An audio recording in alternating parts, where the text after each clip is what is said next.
Uma democracia forçada o tempo inteiro, até que ficar colocando freios ao presidente que faz investidas seguidas contra as instituições democráticas, ela vai sofrendo do problema de fadiga, ela vai se desgastando. Então a gente não sabe até quando isso resiste.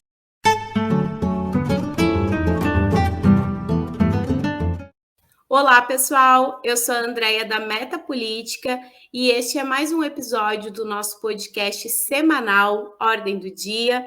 Convido a todos para acompanhar o nosso trabalho da Meta Política nas redes sociais e também nos assistir no canal do YouTube. Hoje, o nosso tema é sobre a crise institucional entre os poderes e o nosso convidado é o professor Cláudio Couto.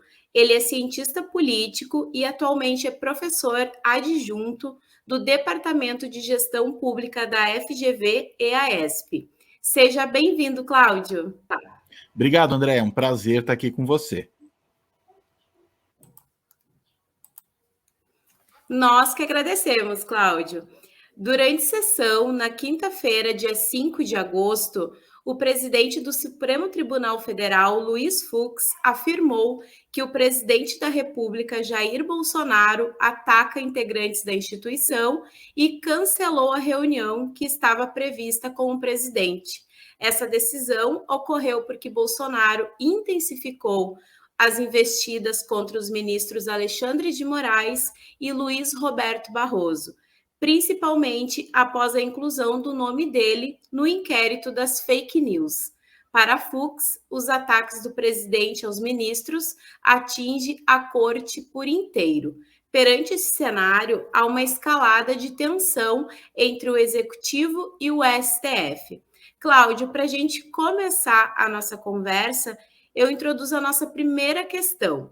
O ministro Moraes incluiu Bolsonaro como investigado no inquérito das fake news pelos ataques às urnas eletrônicas. A decisão atendeu ao pedido unânime dos ministros do TSE e a apuração levará em conta as acusações sem provas do presidente às urnas e ao sistema eleitoral brasileiro. Cláudio, que significado tem esta reação do STF e TSE ao não ficar apenas nas notas de repúdio e partir para medidas mais concretas? Olha, eu entendo que o que ocorreu foi o conflito entre os poderes que é produzido pelo presidente Bolsonaro ter chegado a um limite.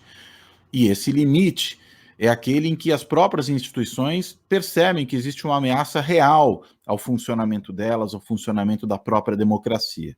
De tanto atacar o processo eleitoral, de tanto atacar, inclusive, ministros do Supremo Tribunal Federal, um deles, nesse momento, presidente do TSE, o outro virá a ser, em breve, presidente do TSE, inclusive presidirá o Tribunal Superior Eleitoral durante as eleições de 2022.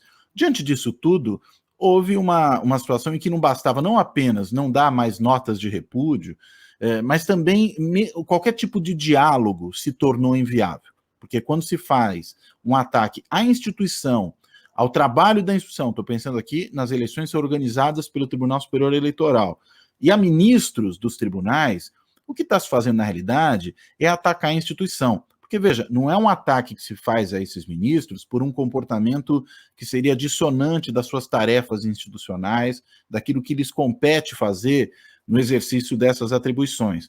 Mas são ataques que são desferidos contra eles exatamente por conta daquilo que eles fazem dentro dessas suas instituições e porque estão cumprindo com as suas obrigações. Então, quando se faz esse ataque, está se atacando realmente a corte. O presidente Bolsonaro depois tentou dizer que não se tratava de uma briga dele com o STF ou com o TSE, mas com ministros individualmente, né? Com o ministro Barroso e, claro, também com a ministra Alexandre de Moraes, aos quais ele também fez críticas diretas.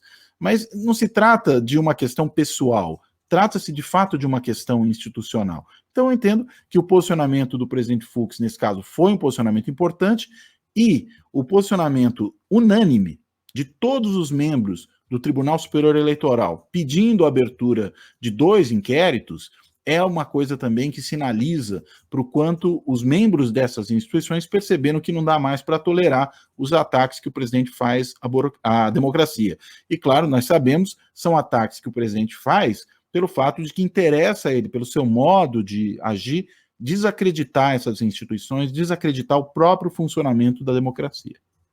E, Cláudio, a decisão do presidente da Câmara dos Deputados, Arthur Lira, em encaminhar a PEC do voto impresso para ser votada em plenário, mesmo após ter o texto ser recusado, né, na comissão, é uma maneira de Lira buscar retirar a responsabilidade do presidente e assumir a pauta como uma bandeira da base governista e, dessa forma, amenizar a crise entre o Executivo e o STF e até mesmo a imagem do presidente, ou há, na tua opinião, outra estratégia por trás dessa decisão?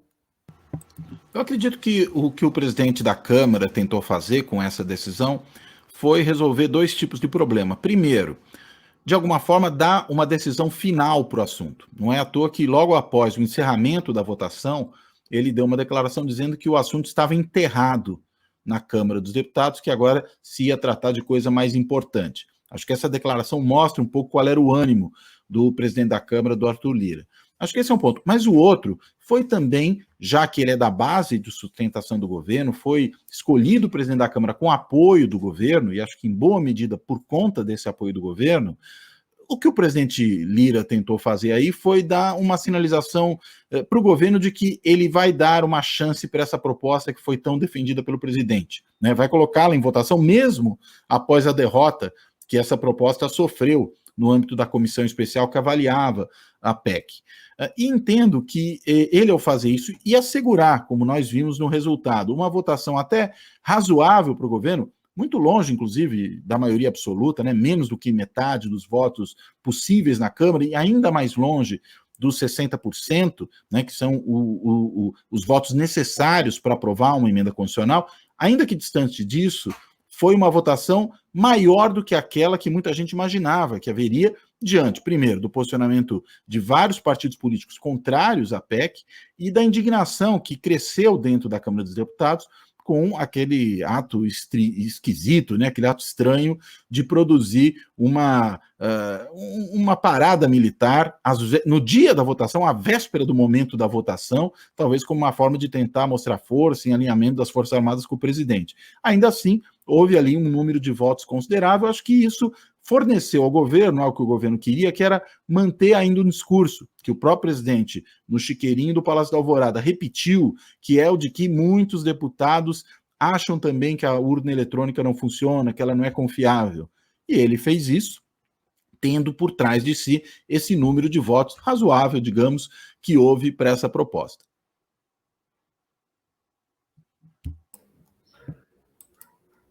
Cláudio, nós observamos até agora uma passividade do Congresso Nacional em relação às ameaças constantes de Bolsonaro. O Legislativo, na tua opinião, permanecerá anestesiado? E o que explica essa passividade, principalmente por parte da Câmara?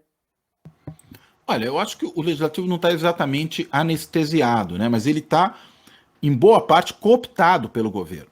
Essa votação da PEC relativa ao voto impresso mostrou isso. Não só partidos da base do governo votaram a favor dessa proposta, que é uma proposta que, do ponto de vista objetivo, não tem fundamento, porque não há risco algum com as urnas eletrônicas, não há qualquer necessidade de impressão de voto, que, além de tudo, pode produzir problemas que hoje não existem, né, sem apresentar qualquer tipo de solução que já não exista hoje.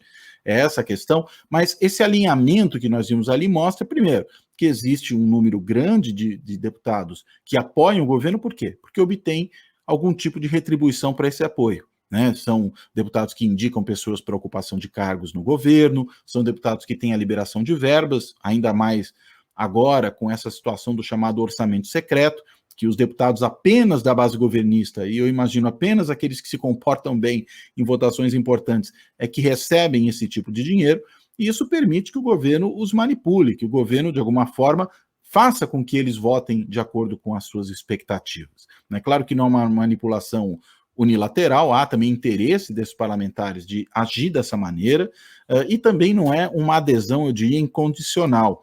Se amanhã muitos desses deputados percebem que para eles já não é mais interessante estar com o governo, eles podem abandonar o barco. Então, acho que mais do que uma passividade, o que nós temos, na realidade, é um alinhamento, é uma base de sustentação ao executivo que paga por esse tipo de retribuição, né, na base de cargos e verbas, oferece o seu apoio ao governo.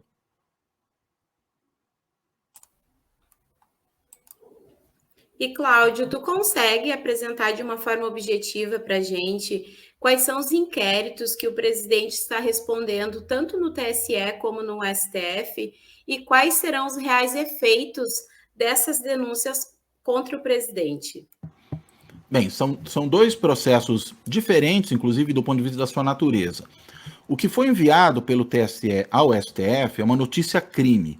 E, portanto, é uma investigação no âmbito criminal, né? O presidente teria cometido crimes que podem ser punidos de acordo com aquilo que prevê o Código Penal. O presidente pode pegar a cadeia por conta desse tipo de cometimento de delito, né? E é alguma coisa grave. Claro que, para isso avançar mesmo, é preciso também, para que o presidente se torne réu, porque ele é apenas investigado, é preciso que haja a aprovação dessa transformação dele em réu pela Câmara dos Deputados, né? E nós vimos que isso não é alguma coisa tão fácil, mas também o governo não mostrou ter maioria exatamente ali, né? Ele tem um número bom de votos ao seu favor, mas dependendo do ambiente, dependendo do clima, pode ser que uma maioria de deputados pode votar a favor da aceitação do pedido que o tribunal venha a fazer de transformar o presidente em réu. Claro, também depende da ação do Procurador-Geral da República, né, do PGR, o Augusto Aras, que nós sabemos é um preposto do Bolsonaro, age como um serviçal do presidente, basicamente. Esse é o que ocorre no STF. No TSE, o que nós temos é um processo administrativo no âmbito eleitoral, ou seja, o presidente cometeu aí diversos delitos eleitorais, propaganda antecipada, uso da máquina pública para difundir a sua própria imagem, ataque ao processo eleitoral, né, desacreditando o processo eleitoral sem apresentar qualquer tipo de prova, ou mesmo indício de que possa haver problemas reais nas apurações, enfim, desacreditando a própria democracia. E por conta desses delitos que ele comete no âmbito eleitoral, ele pode se tornar inelegível, né? Aí não é um crime como no outro caso, mas é uma inelegibilidade diante do quê? De transgressões cometidas no âmbito eleitoral. Pode ser até crimes eleitorais, mas punidos no âmbito da própria disputa político-partidária. Ele pode se tornar inelegível, pode, no limite, até ter alguns dos seus direitos políticos perdidos, pelo menos durante um tempo, né? E eu acho que é isso que também o preocupa, porque, digamos, se ele se torna inelegível, não pode disputar as eleições de 2022. Mas como é mais provável que isso demore um pouco para ser avaliado, se ele se tornar inelegível, digamos, depois de 2022, caso não seja eleito, ele perde a chance de disputar novas eleições no período subsequente, né? Não disputaria eleição para prefeito, para vereador, para deputado federal e menos ainda, claro, para presidente. Então, acho que é isso que o preocupa. Essa é a natureza dos dois processos que estão em curso. O cenário atual demonstra um desalinhamento entre as instituições. Em que medida, Cláudio, o processo eleitoral e as eleições de 2022 podem significar uma restituição de uma normalidade democrática e o realinhamento das instituições? As eleições, elas têm muitas vezes a capacidade de, digamos, dar um reset, né? Mais ou menos como a gente pensa no computador, tudo começa de novo. E ao começar de novo, começa com mais ânimo, com mais expectativas, com mais, inclusive, disposição por parte dos atores políticos de fazer com que as coisas caminhem. Como nós temos hoje um cenário político muito tensionado, e eu diria tensionado sobretudo pela forma como o presidente da República age, como ele ataca governos estaduais, governos municipais, Supremo Tribunal Federal, Senado Federal, enfim, Tribunal Superior Eleitoral, imprensa, tudo isso, a depender do resultado das eleições de 2022, pode ser zerado, né? Se o presidente não é reeleito e as eleições criam um novo governo que começa, digamos, com um ânimo novo, com portas abertas para dialogar com todas essas instituições, respeitando as suas atribuições, isso melhora o ambiente político. E ao melhorar o ambiente político, permite que talvez o país enfrente os seus problemas de uma forma menos atabalhoada, né? menos atormentada por tanta briga, tanta discussão, que na realidade não se dá em função de discordâncias, digamos, substantivas, reais, em relação a formas efetivas de resolver os problemas do país, mas se dá muito mais pelas características dos atores políticos, né? Que no caso agora são atores políticos, penso no governo federal, marcados por um radicalismo extremo, né? Por extremismo. e esse extremismo, evidentemente, torna impossível que as relações institucionais ocorram de forma normal. Então, precisa zerar o cronômetro, começar de novo para ver se a coisa funciona melhor. O presidente do Senado, Rodrigo Pacheco, se posicionou contrário às falas de Bolsonaro contra o STF. Destacou que nenhum presidente da República pode agredir a Suprema Corte. Pacheco pode ser, Cláudio, na tua opinião, uma esperança de um agente político estratégico que atuará para resgatar, então, esse diálogo entre as instituições. E essa fala do presidente do Senado pode causar um impasse entre os senadores e o presidente? O Senado Federal ele tem uma importância muito grande no sistema político brasileiro. Né? No âmbito do Congresso Nacional, que tem duas casas, a Câmara dos Deputados e o Senado Federal, o Senado tem uma função de casa revisora daquilo que chega da Câmara. Claro que o Senado também tem iniciativas próprias que aí inversamente, vão ser avaliadas pela Câmara. Mas o grosso das decisões sai da Câmara e chega ao Senado, inclusive porque também as propostas feitas pelo Executivo, de lei, de emenda constitucional, todas entram pela Câmara e só depois chegam no Senado. Então, o Senado tem essa importância de ser, digamos, a última a falar do assunto, a última a decidir no âmbito legislativo.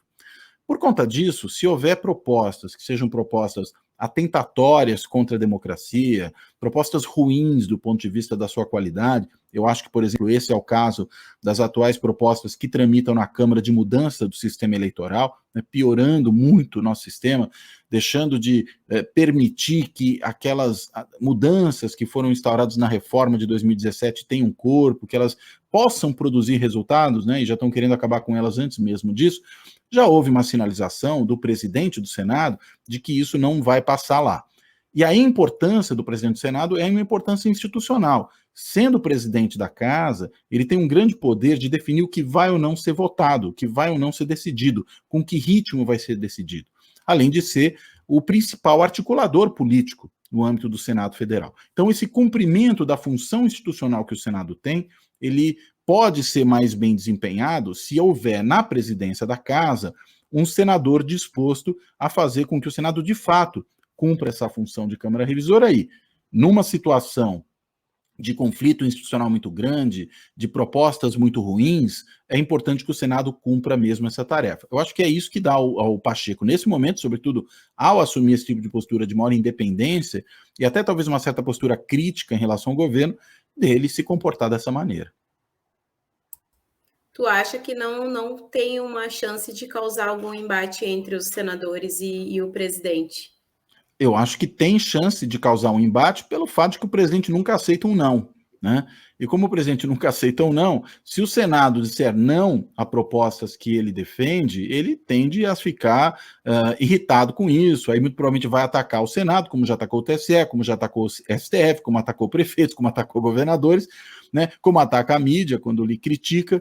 Todo mundo que não faz o que o presidente quer é objeto, veja, não, claro, de uma discordância dele, o que seria normal, mas de um ataque desqualificador. Eu imagino que se os senadores começarem a não aprovar coisas que o governo gostaria que fossem aprovadas, e que particularmente não só o governo, o presidente da República, pessoalmente, gostaria que fossem aprovadas, a tendência é haver tensão.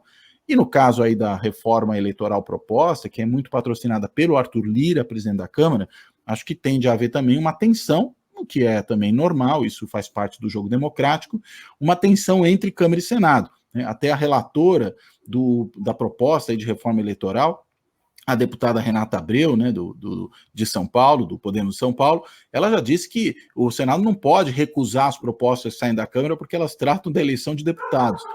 Isso não é verdade, né? Toda a lei votada na Câmara, o Senado tem papel na sua revisão. Não é porque interessa mais diretamente aos deputados que não interessa ao país. E se interessa ao país, tem que interessar aos senadores. Né? Então, entendo que essa tensão também entre Câmara e Senado pode aumentar a depender das decisões que o Senado tomar, sendo contrárias elas não só às vontades do governo e do presidente, mas também às vontades da Câmara dos Deputados, ou da maioria atual na Câmara dos Deputados. Cláudio, o desfile militar realizado em Brasília na última terça-feira, dia 10, no mesmo dia em que se previa votar em plenário a PEC do voto impresso, foi uma tentativa de constrangimento ao Congresso Nacional ou apenas uma mera coincidência? Eu não creio que foi uma mera coincidência, porque, veja, essas manobras militares, esse treinamento militar da Marinha, que é feito desde 1988, né? Então já são aí 33 anos desse tipo de treinamento, né? Desse tipo de exercício militar. Se em 33 anos nunca tinha havido a parada militar junto, por que foi ocorrer justo agora? E veja, nós já temos o Bolsonaro com seus sabidos vínculos com os militares, com o governo apinhado de militares. Esse é o terceiro ano dele no mandato. Por que também essa parada militar não ocorreu nem no primeiro nem no segundo ano de mandato? Ocorre apenas no terceiro, no dia da votação dessa PEC do voto impresso, que o presidente transformou num cavalo de batalha. Eu entendo que é uma forma que o presidente teve de tentar demonstrar força, mostrar que ele tem as Forças Armadas ao seu lado e que, se as suas vontades não forem atendidas, ele pode mobilizar as Forças Armadas para que façam que a sua vontade seja satisfeita. Bem, eu creio que isso, embora tenha sido o que o presidente acreditou fazer, não creio que deu certo, né? Não só porque ele perdeu a PEC do voto impresso na Câmara, mas também porque a imagem que se produziu, tanto internamente ao país como fora do país, foi altamente negativa. O Brasil passou a ser chamado, por exemplo, de um grande jornal como The Guardian, como um país de República das Bananas. A gente viu o New York Times também alertando para o perigo, né, de uma intervenção militar caso o país não faça as vontades do presidente em relação ao processo de votação. E nós vimos que no caso, inclusive das Forças Armadas, essa parada lá com tanques de guerra antigos, né, soltando fumaça, meia dúzia de gatos pingados ali batendo palmas para isso, pegou muito mal, virou alvo de chacota, de gozação. Acho que deve ter sido um dos dias da história da internet no Brasil com a maior produção de memes, né, a maior produção de piadas a respeito de alguma coisa. E essas piadas foram sobre as Forças Armadas, as piadas foram sobre elas, sobre Bolsonaro e sobre elas. Então, foi, na realidade, eu diria, um tiro não só que saiu pela culatra, mas foi, para usar uma outra expressão armamentista, né? Um tiro que não só saiu pela culatra, mas um tiro no pé, né? E talvez um tiro no pé com um daqueles tanques de guerra velhos que andaram ali pela esplanada. Então, embora a intenção tenha sido essa, não acho que produziu o resultado que o presidente gostaria. E, Cláudio, para finalizar a nossa conversa, a democracia brasileira está sólida para frear as investidas antidemocráticas do presidente e manter a estabilidade das nossas instituições? Eu acredito que a democracia brasileira tem resistido às investidas autoritárias do presidente, né? Isso não quer dizer que ela possa resistir indefinidamente, né? Que essa resistência não tem um custo para a própria democracia em termos de desgaste. Uma coisa que, uma imagem, né, que eu gosto de usar para explicar isso é o seguinte: assim como a democracia sempre funciona com base nos freios e contrapesos, né, essa é uma imagem importante, antiga, para se falar de funcionamento de regimes políticos com poder limitado, com representatividade, e as democracias são regimes dessa natureza. O fato é, quando nós temos a democracia sendo forçada a operar o tempo inteiro no limite, tendo o tempo todo que impor freios continuados ao presidente, isso vai produzindo uma fadiga, né? Isso vai produzindo um desgaste continuado. Eu acho que esse é o grande problema. A imagem que eu mencionava aqui, que eu gosto de dar, é do carro que está descendo a serra e o motorista desce a serra inteira com o pé no freio do carro. Ele pode até brecar o carro até chegar lá embaixo, mas quando ele chega lá embaixo, o risco dele estar sem freio é imenso. E aí pode ser que ele não consiga parar o carro, ironicamente, justamente quando está no terreno plano. Eu acho que, então, essa é a situação que a gente vive hoje. Uma democracia forçada o tempo inteiro, até que ficar colocando freios ao presidente que faz investidas seguidas contra as instituições democráticas, ela vai sofrendo do problema de fadiga, ela vai se desgastando. Então, a gente não sabe até quando isso resiste, mas é inegável que, até esse momento, a democracia tem se mostrado capaz de conter os arroubos mais graves do governo, não sem prejuízos. Nós vemos o prejuízo na área ambiental, nós vemos o prejuízo na área de saúde pública, com mais de 560 mil mortes de pessoas por Covid por incúria do governo, nós vemos o desmonte de uma série de áreas do governo federal, enfim, de políticas públicas que não têm continuidade, pelo contrário, são desconstruídas. Então, por mais que a democracia resista, e nesse sentido, digamos, terá a eleição em 2022, o presidente Bolsonaro pode perder e, consequentemente, deixar o governo, ele vai deixar um legado trágico para o país, né? Um legado que vai obrigar o próximo governo, seja qual for, a fazer no país um processo de reconstrução nacional, muito parecido com aquele que os países têm que fazer quando saem de uma guerra, né, que está tudo destruído, embora no nosso caso não necessariamente uma destruição física, mas uma destruição de instituições políticas, do ambiente político, né, de uma série de coisas. Os próximos governos terão muito trabalho. Acho que é essa a situação. Resiste, mas não sem pagar um preço alto. Cláudio, eu quero agradecer em nome de toda a nossa equipe a tua participação e disponibilidade, e o espaço é teu para se despedir dos nossos ouvintes e também de quem vai estar nos assistindo no nosso canal do YouTube. Legal. André, quero agradecer ao convite para conversar com vocês, é um prazer, e aproveito só para convidar também que as pessoas, além de ouvir o seu programa, ouçam também o meu. Eu tenho um canal no YouTube, tem também na forma de podcast, na verdade, os dois simultaneamente, que se chama Fora da Política Não Há Salvação. E ali a gente faz todas essas discussões frequentemente. Convido a quem nos ouve, quem nos assiste, para que visite o canal ou procure um podcast para acompanhar o trabalho. Esse foi mais um episódio do nosso podcast Ordem do Dia. Até mais.